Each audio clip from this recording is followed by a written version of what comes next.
Assalamualaikum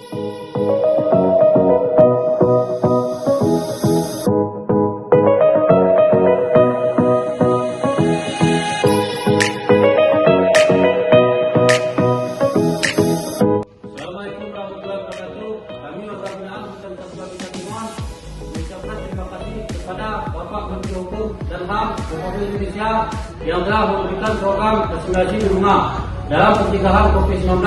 Juga kami ucapkan terima kasih kepada Bapak Kepala Hutan yang telah memberikan pelayanan yang baik kepada kami. Di sini kami menyatakan dalam program ini kami tidak dipungut biaya apapun.